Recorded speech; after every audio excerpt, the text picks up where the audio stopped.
Okay, it's all fitted now. You can see the adjuster there, how it sits. I sort of pulled it up a bit, pulled that pin up a little bit, and then the control pressure was sort of, it was 40 psi, it's gone way up. Made quite a difference just moving it a little bit, which I can understand why people say to do this rather than tap it down, because you don't need to move it much at all, it makes quite a difference. So I sort of pulled it up a bit too much, so then I put my G-clamp, sort of, this is with it unbolted so it's floating about, G-clamp underneath, G-clamp on top, just wound it just gradually, and it just goes, you can just watch it on the gauge and you can adjust it that way, and then if you go too far you can just hold the bolt and pull it up again. The stud didn't spin round because I was holding the bolt all the time.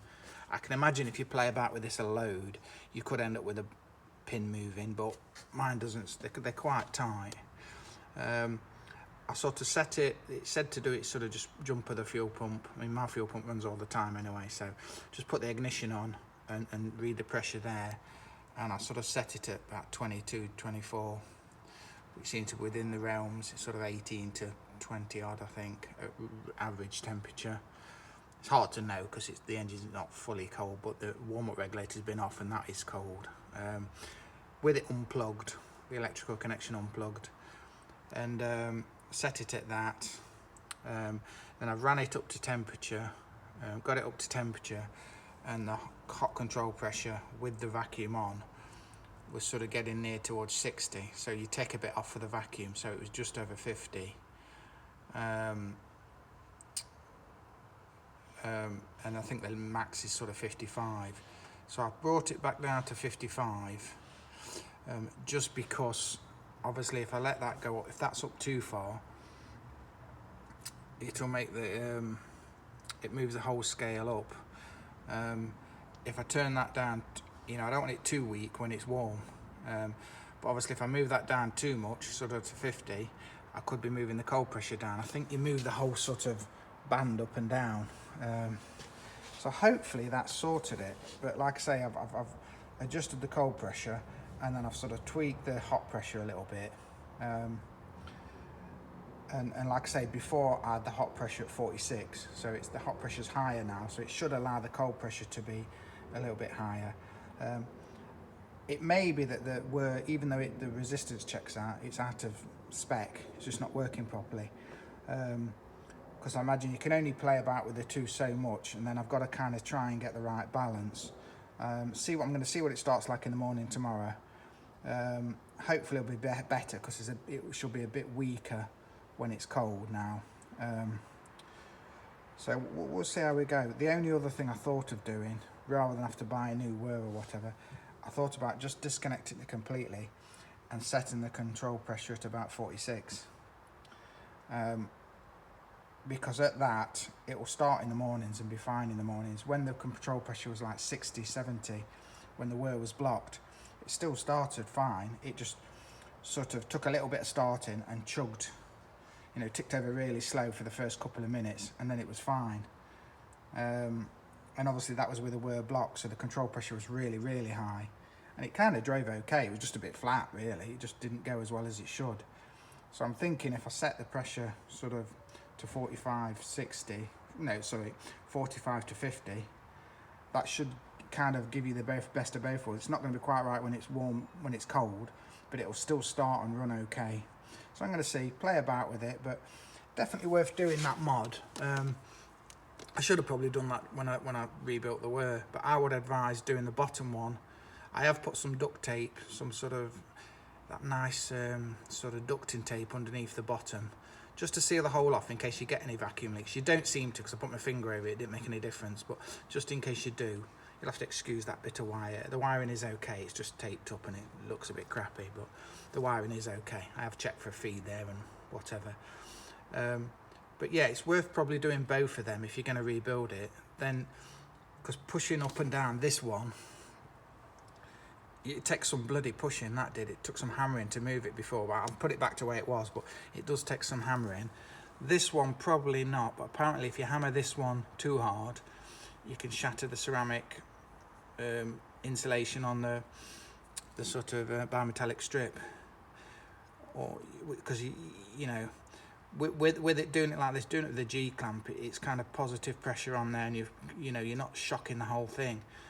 So I would say it's worth doing both. So like I say, for this you need a 5mm drill bit, an M6 1.5 tap, M6 bolt, that's about a 30mm long one, 30mm, and then a nut, or a nut and a washer, whichever. I used a flange nut, which was because it's easier to take off, and then you can adjust it both ways and play about with it. I would like to have an inline fuel gauge just permanently there. Hopefully I won't need that, but I'm thinking if I do end up just fixing it in one position, which I don't see why you can't.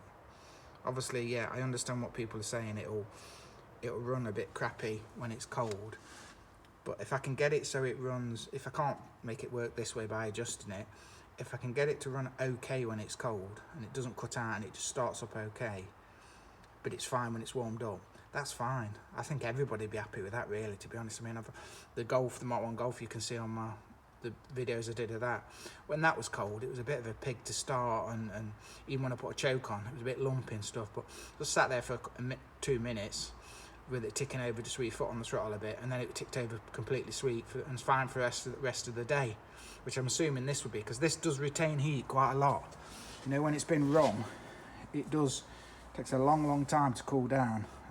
So once you've started the cold start, even if it's an icy morning, you know, you're going to be a while before you get you know, you've got to start it from cold again. You know, if you left it till sort of from 8 in the morning till 8 at night, probably, yeah. But sort of when I've been here before and sort of started it, when the warm regulator was brought, and I've started it sort of 7:30, come here, done a day's work, come to start it in the evening, it's always started better than when from cold. So it must retain a little bit of the heat. I don't know how much. I did buy a little, I'll show you, little infrared heat gun. It's from, is it Parkside? Lidl, I think. Yes, Lidl. Which is quite useful, to be fair. You just sort of point it at, you know, you can see you point it at that and it gives you, well, you can't see, it never shows the screen on these things. And then take your hand off and it gives you a sort of constant temperature. Yeah, you can see. It's cooled down a bit now. But it was only like 15 quid or 20 quid, I think. So then I could check sort of what temperature the whir was at when I was doing the readings, and kind of, you can look up the temperatures. I mean, it's within the boundaries they set for temperature and what the pressure should be. It's always worth having one of them as well. I borrowed one off a friend, so I thought I'll buy one now, because if you ever get a overheating problem, you think it's overheating and it's not, you know, or you're not sure whether it's overheating. You get, my gauge reads, you know, you can see I've put that aftermarket gauge on. My gauge reads fucking at the top. Once you give it a bit of welly, it gets upset and it goes to the top and the warning light comes on. So does a fuel gauge. But when it's cold and you first start it up, it does. So that's not a problem, and it does come and go when you're on a journey. But yeah, if your gauge is working fine and then all of a sudden your gauge is at the top and you don't think it's overheating, you could have one of them and just double check, and you could see what the temperature on is the engine. Also, I saw another guy, when he had a bit of a misfire, he was putting on the exhaust manifolds in turn. So obviously, if you've got a missing plug or a bad injector, you can read the temperature of the manifold ports, and whichever one is the coldest. Obviously, if it's a lot colder, that's the one that's doing the least or not doing anything, because obviously there's no explosion, you're getting no heat. So it's quite handy. So it's worth, I would advise people to buy one of them. It's worth having one of them if you're going to be playing about with one of these. So yeah, another day's playing. I'm going home now. See how it drives now. It always seems to drive fine when it's warm anyway, but just to see what it's doing when it's cold tomorrow. Today, when I drove it here today, when I'd set the pressure at 46, it did feel a little bit lumpy, sort of bogging down a little bit at lower revs, like it was a bit when I've had twin carb stuff, like it was a bit too rich. So maybe at 46 it was probably too rich, because you take off the vacuum, which is 6 psi I think, and so you've got 40 psi control pressure warm, and this is probably a bit low. Even though you can Google it and you get so many different bloody amounts, and obviously everyone's going to be slightly different, because every engine's a bit more worn in other ways. Even if you've rebuilt everything, they're all a bit different. But yeah, if this starts okay now, I'll be happy. I could do with just having this so it starts okay in the morning, and just put some more miles on it. I'm up to 350 now. But my Beetle's the next. You see, my Beetle's the next one. I've got to build the engine for that. So if this is okay, I'm happy this is starting okay in the mornings, I'm back onto the Beetle for a little bit and leave this for a bit until I get the suspension parts, because I want to put more miles on it, but I need to get it so it starts okay, because in the morning I'm a bit lazy. I like to have my coffee and watch breakfast TV and just get in the car and go. I don't want to be sitting there for 10 minutes warming it up and coughing and spluttering and it cutting out and stuff. I want to just get in it, you know, sit for a minute and then off I go. Maybe I'm expecting too much, but you know, there we are. So yeah, you can see me, but to be honest, my tester works okay. It does leak a little bit out some of them joints sometimes. They leak only a fraction when it's been run for a long time when I'm revving it up, but just for checking the pressure, it's fine. It was only about 30 quid, the gauge set. I understand you can buy the proper ones, but I've seen a guy using them and they, you know, they can leak a bit out the joints. But this does the job. I can use it on the air-cooled stuff as well. So yeah, that's it. If you're enjoying the vids, subscribe, give me some likes, give me some comments.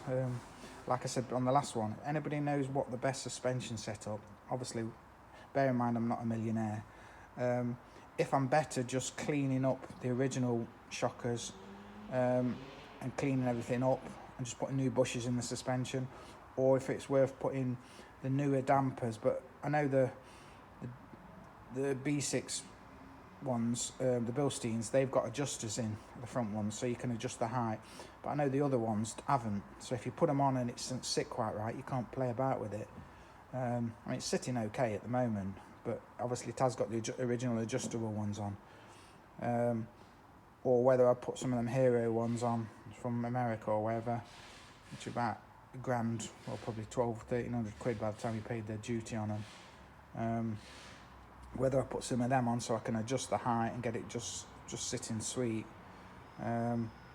or not. I think the more I drive it actually and throw it around corners a little bit, the more I'm used to it. I think I'm used to my Mark III Scirocco, and that's, you can throw that around like a go-kart, and I'm not used to such a big heavy car, but it does actually handle all right once you get used to it. So yeah, I'll let everybody get back to what they're doing. Like I say, there'll be more videos to come, more playing to come. Hopefully that's sorted my cold start issue. If not, I might do another video on. I might not, if it's boring again and I'm just playing about with the pressure. I don't see the point in videoing it. I just thought I'd share that mod with everybody, because I've read about it and watched people do it, and I thought, oh, I don't want to drill it and stuff. But to be fair, it's not bad. And that pin, mine did have a centre punch in the middle of it. I'm wondering if that's because it's already been knocked down, or whether they come with a centre punch. But you've got a bit of leeway. You don't have to be exactly in the middle, as long as you're pretty straight. And you've only got to drill it in 10mm. That's all I did, 10mm in, and then put the bolt and the nut on, and at least you can adjust stuff a little bit more. Obviously, to do the underneath one, you've got to undo the 2 Allen key bolts and lift it up, and really take the cross brace off so you can lift it up enough. But you don't need to disconnect any of the pipes. But really, you need the gauge on anyway. So you need to disconnect one of the pipes, but that's not the end of the world. Okay, I'll see you next time.